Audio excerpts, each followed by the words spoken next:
श्री शिवाय नमस्तुभ्यम दोस्तों। आप सभी लोग जानते हैं कि 16 जून 2024 को है गंगा दशहरा।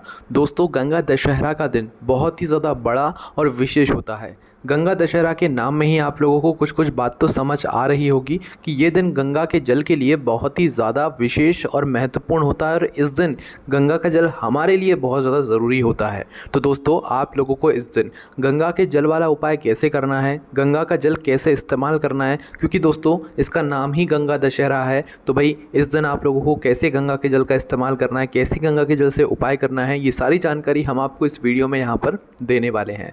सबसे पहली चीज़ दोस्तों, गंगा दशहरा का दिन ऐसे बार बार नहीं आता है। मौका जब आपको मिलता है तो उस मौके को आपको अपने हाथ से नहीं जाने देना चाहिए और इस गंगा दशहरा का आपको लाभ ज़रूर उठाना चाहिए। दोस्तों, आप सभी लोग जानते हो कि पंडित जी अपनी कथाओं में बहुत सारे उपाय बता चुके हैं और बहुत सारे उपाय लोग भूल भी चुके हैं। पर दोस्तों, जो उपाय आप लोग भूल चुके हो, भाई उन उपायों का फल आज भी लोगों को मिलता है जब लोग उन उपायों को करते हैं। ठीक है, उसी तरीके से दोस्तों गंगा दशहरा का जो दिन होता है, ये दिन भी साल में सिर्फ एक बार आता है और जब एक बार आता है तो भाई एक बार आए हुए उस दिन पर जब आप लोग कोई एक विशेष उपाय करते हो तो उस उपाय का जो फल है वो आपको बहुत ही जल्दी और बहुत बड़ा होकर मिलता है। इसलिए दोस्तों, आप लोगों को इस दिन गंगा के जल का कैसे उपाय करना है वो हम इस वीडियो में आप लोगों को बताएंगे। साथ ही में आपको गंगा के जल का कैसा उपयोग करना है वो भी हम इस वीडियो में आपको बताएंगे, क्योंकि दोस्तों इस दिन गंगा दशहरा के दिन आपको आपके काफ़ी सारे पापों से मतलब मुक्ति मिल जाती है। आपने अनजाने में कैसे ही किसी तरह के पाप किए होंगे पहले, तो भाई आपको उनसे मुक्ति मिलती है। साथ ही में आपके जीवन में खुशियाँ भी आती हैं इस दिन से। ठीक है, पर इस दिन आप लोगों को कुछ करना होता है गंगा के जल से, है ना। तो भाई सबसे पहले हम लोग बात करते हैं कि इस दिन आप लोग गंगा के जल से करोगे क्या, है ना। तो देखो, सीधी सी बात है, गंगा का जल क्या होता है, मतलब जल होता है, उसमें सभी लोग डुबकियाँ लगाते हैं और अपने पापों को नष्ट करते हैं, है ना। ऐसा मतलब लोगों के द्वारा कहा जाता है।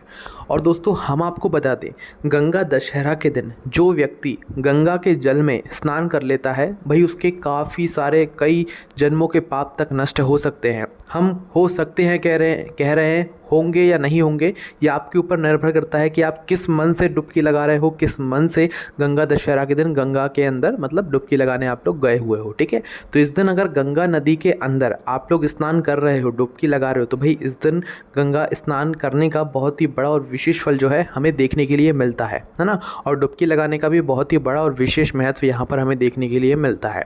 पर दोस्तों, ये बात तो उन लोगों के लिए होगी जो लोग गंगा दशहरा के दिन गंगा नदी में स्नान करने के लिए जाएंगे या आसपास रहते होंगे, तो भाई वो गंगा नदी में स्नान करने के लिए चले जाएंगे। पर उन लोगों के लिए क्या, जो गंगा नदी में स्नान करने के लिए ना जा सकें या वो लोग इस दिन मतलब ना जा रहे हो गंगा स्नान में, है ना, तो उनके लिए क्या हो सकता है, वो लोग एक काम कर सकते हैं कि भाई सभी लोगों के घर में गंगा जल तो ज़रूर उपस्थित रहता है। आप किसी तीर्थ स्थान पर गए हुए होंगे तो भाई आप वहाँ से गंगा जल ज़रूर लेकर आए हुए होंगे। ठीक है, चाहे थोड़ा सा लाए हुए होंगे चाहे ज़्यादा लाए हुए होंगे, है ना। तो भाई उन लोगों को मात्र ये काम करना है कि गंगा दशहरा के दिन सुबह सुबह ब्रह्म मुहूर्त में, कौन से मुहूर्त में, ब्रह्म मुहूर्त, कब से कब तक होता है ये आपका मुहूर्त 4 बजे से लेकर 5-6 बजे तक मतलब चलता है। वैसे 4 बजे के बाद से ये मुहूर्त शुरू हो जाता है। तो भाई आपको क्या करना है, जो ये ब्रह्म मुहूर्त होता है इस ब्रह्म मुहूर्त में उठना है। चलो ब्रह्म मुहूर्त में उठ जाओ तो भी ठीक है, नहीं भी उठो तो भी 5 बजे उठो, 6 बजे उठो, 7 बजे उठो, 8 बजे उठो, पर गंगा दशहरा के दिन आप लोगों को ये वाला काम ज़रूर करना है। क्या करना है, आपके घर में जब आप लोग मतलब गंगा जल तो रखा हुआ होगा, है ना, तो गंगा जल को निकाल लेना, है ना। गंगा जल को निकालने के बाद दोस्तों आपको क्या करना है, अगर आपके पास देखो 2 तरीके से यहाँ पर बात निकल कर आती है कि अगर आपके पास ज़्यादा मात्रा में गंगा जल है तो एक अलग बात होगी और आपके पास कम मात्रा में गंगा जल है तो एक अलग बात होगी। सबसे पहले हम उसके बारे में बात करते हैं कि अगर आपके पास ज़्यादा मात्रा में गंगा जल है, आप किसी तीर्थ स्थल पर गए हुए होंगे तो भाई वहाँ से आप लोग अच्छी मात्रा में, ज़्यादा मात्रा में गंगा जल लेकर आए हुए होंगे, है ना। तो मात्र आपको करना क्या है, जब आप लोग सुबह सुबह स्नान करने के लिए जाओ तो अगर आपके पास ज़्यादा मात्रा में गंगा जल रखा हुआ है तो क्या करना है, आप लोगों को एक लोटा लेना है, उस लोटे के अंदर पूरा फुल गंगा जल भर लेना है ना। ये बात कब करनी है आप लोगों को, जब आपके पास ज़्यादा मात्रा में गंगा जल, और कम मात्रा में है तो भी हम आपको बताएंगे आपको क्या करना है, पर उसके लिए पहले ये वाली बात आप लोग सुन लीजिए। ठीक है, तो देखिए, एक लोटा आपको लेना है, उस लोटे के अंदर आप लोग पूरा गंगा जल भर लीजिए। पूरा गंगा जल भरने के बाद आपको क्या करना है, इस लोटे को अपने ऊपर मतलब धीरे धीरे करके एक धारा से डालते जाना है। ये गंगा जल आपके पूरे शरीर को स्पर्श होना चाहिए और मतलब अपने आप वो नीचे चला जाएगा, ज़मीन पर चला जाएगा, है ना। तो क्या करना है, इस पूरे गंगा जल को आपको अपने सर पर डाल लेना है। जिस तरीके से आप नहाते हो ना, तो आपको कोशिश क्या करना है, जो 1 लोटा गंगा जल आपके हाथ में है, इसके अंदर और कोई सा जल नहीं होना चाहिए। अगर आपके पास ज़्यादा मात्रा में गंगा जल है तो सिर्फ और सिर्फ गंगा जल से ही आप पूरा 1 लोटा जल भर लीजिए, ठीक है। गंगा जल भर लीजिए और गंगा जल भरने के बाद फिर इसको अपने सर पर एक धारा से धीरे धीरे करके डाल लीजिए, जिससे कि आपके पूरे शरीर पर ये गंगा जल लग जाए, है ना। देखो दोस्तों, गंगा दशहरा के दिन गंगा का जल जब आपके शरीर पर स्पर्श होगा तो आपके काफ़ी सारे पाप नष्ट होंगे, आपके शरीर में जो रोग और बीमारियां होंगी वो भी दूर हो सकती हैं। बहुत ही बड़ा और विशेष महत्व होता है गंगा दशहरा के दिन। और गंगा दशहरा के दिन गंगा नदी में स्नान करने का विशेष महत्व होता है।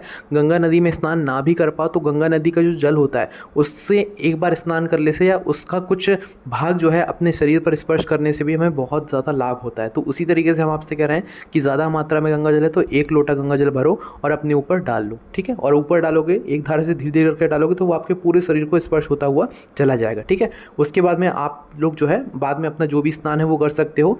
या तो ऐसा कर सकते हो कि पहले आप लोग जो है मतलब अपना स्नान कर लो, फिर बाद में गंगा जल डाल लो, पर ये सही नहीं रहेगा। ये सही यह रहेगा कि जब आप स्नान करने जाओ तो सबसे पहले आप अपना वह 1 लोटा गंगा जल ही डालो, वो ज़्यादा बेहतर रहेगा। अब आप अपने हिसाब से जैसे करना चाहो, पहले गंगा जल डालना चाहो तो पहले डाल सकते हो, बाद में डालना चाहो तो बाद में डाल सकते हो, है ना। हाँ, ऐसा कर सकते हो कि पहले आपने 1 लोटा पूरा गंगा जल अपने सर पर डाल लिया, उसके बाद में कुछ गंगा जल की बूंदें आप अपनी उस नहाने वाली बाल्टी में भी डाल लो जिससे आप लोग नहाने वाली, क्योंकि 1 लोटा से तो आप नहा नहीं सकते, तो भाई 1 लोटा गंगा जल तो आपने ऊपर डाल लिया, वो आपके पूरे शरीर में स्पर्श हो गया, है ना। उसके बाद में जिस बाल्टी से आप नहा रहे हो, जिस पानी से आप नहा रहे हो, उसके अंदर भी कुछ बूंदें गंगा जल की आप लोग डालकर फिर उससे स्नान करो, है ना।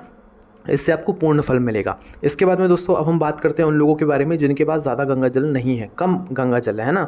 तो भाई उन लोगों को मात्र ये करना है कि जब वो गंगा दशहरा के दिन जिस भी मुहूर्त में नहा रहे हो, जिस भी समय नहा रहे हो सुबह सुबह, तो भाई जिस बाल्टी से वो नहाने वाले हो, जिस बाल्टी के अंदर उनका नहाने का जल भरा हुआ हो, उस जल के अंदर आप लोग मात्र क्या करो, कुछ गंगा जल की बूंदें डाल लो। 1 ढक्कन गंगा जल डाल लो या 1 कटोरी गंगा जल डाल लो, मात्र आपको इतना करना है। फिर सिर्फ और सिर्फ उसी जल से आप लोग स्नान कर लीजिए। देखो, गंगा जल से जब आप स्नान करोगे तो आपको कुछ साबुन वगैरह नहीं लगाना है, आपको निरमा का इस्तेमाल नहीं करना है, किसी भी ऐसी चीज़ का इस्तेमाल नहीं करना है जो आप अपने शरीर पर लगाते हो, है ना। विशेष रूप से जब आप गंगा जल का स्नान कर रहे हो या गंगा दशहरा का मतलब गंगा दशहरा के दिन ये वाला स्नान कर रहे हो, आप ये समझो कि गंगा की कुछ बूंदें अगर आपकी बाल्टी में चली गई हैं तो वो पूरा गंगा जल ही बन गया है ना। तो उस गंगा जल के साथ में आपको अपनी शरीर पर कुछ साबुन या कोई भी शैम्पू कुछ भी नहीं लगाना है, मात्र सादा पानी से आपको स्नान करना है, वो भी गंगा जल वाले स्नान से, है ना। गंगा दशहरा के दिन इस तरीके से आप लोगों को स्नान करना है। हमने आपको दोनों तरीके बता दिए हैं, ज़्यादा गंगा जल है तो वैसे करना है और कम गंगा जल है तो अपनी बाल्टी में जल मतलब कुछ बूंदे गंगा जल के डालकर उससे स्नान करना है। आपको पूर्ण फल मिलेगा और आपके पाप भी नष्ट होंगे और आपके जीवन में सुख और शांति भी बनी रहेगी। और ये काम घर के सिर्फ एक सदस्य को नहीं बल्कि सभी सदस्यों को करना है। गंगा दशहरा का बहुत ही बड़ा और विशेष महत्व होता है, ठीक है। अब ये तो बात हो गई खुद के लिए कि हाँ हमने इस दिन गंगा स्नान कर लिया गंगा दशहरा के दिन, ताकि हमारे जीवन में सुख और शांति बनी रहे, हमारे पाप भी नष्ट हो जाएं।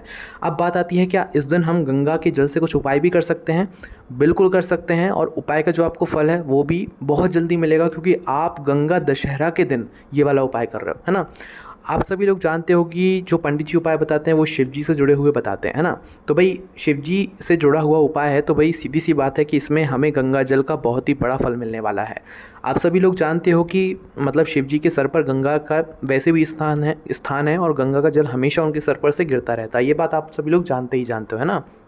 तो भाई क्या करना है आप लोगों को, जब आप स्नान करके खुद इस गंगा के जल से स्नान करके आप लोग मतलब सुबह सुबह भगवान शिव जी के मंदिर जाओगे ना, तो 1 लोटा जल तो आप लोग लेकर जाओगे ही जाओगे।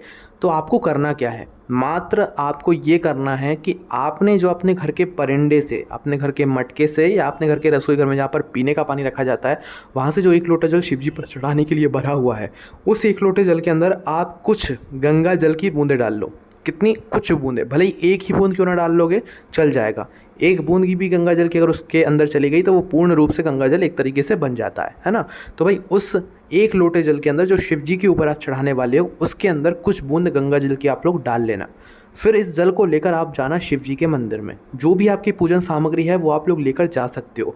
गंगा दशहरा के दिन गंगा का जल शिवलिंग पर चढ़ाने का हमें बहुत ही बड़ा फल मिलता है। इसके बाद आपको कुछ मनोकामना बोलने की ज़रूरत नहीं पड़ती, अपने आप ही आपके सारे काम बनना शुरू हो जाते हैं। अगर आपके पास ज़्यादा गंगा जल है तो आप पूरा 1 लोटा गंगा जल कर ही भर के लेकर जाएं, और अगर नहीं है तो भाई अपने घर के परांडे में से जल भरें या कहीं से भी जल भरें, उसके अंदर कुछ बूंदे गंगा जल की डाल लें, जिससे कि ये गंगा का जल का एक स्वरूप ले ले, है ना। तो भाई इस तरीके से लोटा तैयार करके शिव जी के मंदिर पहुंचना है। शिव जी के मंदिर पहुंचकर सबसे पहले आपको शिवलिंग के ऊपर इस गंगा के जल को, जो आप अपने घर से तैयार करके लेकर आए हुए हो, इसका एक धारा से धीरे धीरे करके शिवलिंग पर आपको जो है क्या करना है, मतलब चढ़ाना है इसको। विसर्जन जैसे हम करते हैं ना, शिवलिंग के ऊपर जल चढ़ाते हैं एक धारा से धीरे धीरे करके 1 लोटा, वैसे ही आप लोगों को ये जल चढ़ाना है। कुछ भी अलग नहीं है, बस जल्दबाजी नहीं करना है, आराम से जल चढ़ाना है। जैसे ही आप लोगों का वह गंगा जल चढ़ जाता है, गंगा जल चढ़ने के बाद आपको क्या करना है, आपकी जो भी पूजन सामग्री है वो शिवलिंग पर चढ़ानी है।